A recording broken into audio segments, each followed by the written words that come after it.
சேவகன் இளமை கலைஞன் இவனே சேவகன், சேவகன் கடமை தலைவன் இவனே சேவகன்.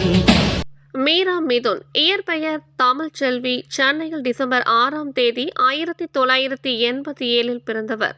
திரைப்பட நடிகை, அழகி போட்டி பங்கேற்பாளர், விளம்பர மாடல், விளம்பர ஒருங்கிணைப்பாளர், தொழிலதிபர் என பன்முகம் கொண்டவர்.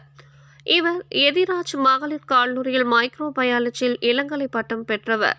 பிறகு SRM பல்கலைக்கழகத்தில் பயோடெக்னாலஜியில் முதுகலை பட்டம் பெற்றார். 2014 மிஸ் ஃபேஸ் ஆஃப் சென்னை, 2016 ஒரே வருடத்தில் miss queen of India, miss தென் இந்தியா, மிஸ் தமிழ்நாடு போன்ற பட்டங்களை வென்றார். ஆனால் மிஸ் தென் இந்தியா பட்டத்தை மீரா மிதுன் வயதை குறைத்து காட்டி திருமணமானதை மறைத்து போட்டியில் பங்கேற்றதாக எழுந்த குற்றச்சாட்டின் பேரில் 2019 அவர் பெற்ற மிஸ் தென் இந்தியா பட்டம் அப்போட்டி அமைப்பாளர்களால் திரும்ப பெறப்பட்டது. மீரா மிதுன் 2017ஆம் ஆண்டு 8 தோட்டாக்கள் திரைப்படத்தின் மூலம் தமிழ் திரைப்படத் துறையில் நுழைந்தார்.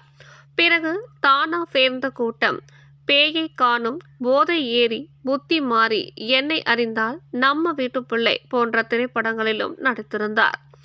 2019 விஜய் டிவியில் ஒளிபரப்பான பிக் பாஸ் சீசன் 3 பங்கேற்பாளராக கலந்து கொண்டார். மேலும் மீரா மிதுன் தன்னுடைய இன்ஸ்டாகிராம் பக்கத்தில் அவர் இந்திய அரசின் ஊழல் தடுப்பு ஆணையத்தின் தமிழ்நாடு மாநில இயக்குநராக பொறுப்பில் இருப்பதாக கூறினார். ஆனால் அடுத்த சில மாதங்களிலேயே ஊழல் தடுப்பு ஆணையம் அந்த பதவியில் இருந்து அவரை நீக்கியதாக கூறப்படுகிறது. தமிழ் பெண்களுக்கு அழகி போட்டிகளில் போதிய வாய்ப்புகள் கிடைப்பதில்லை என்பதால் தமிழ் பெண்களுக்கான அழகி போட்டி நடத்தப் போவதாக அறிவித்தார். அதன் பிறகு தான் வழக்கு, கைது, மன அழுத்தம் என எதிர்மறை விமர்சனங்களுக்கு தள்ளப்பட்டார்.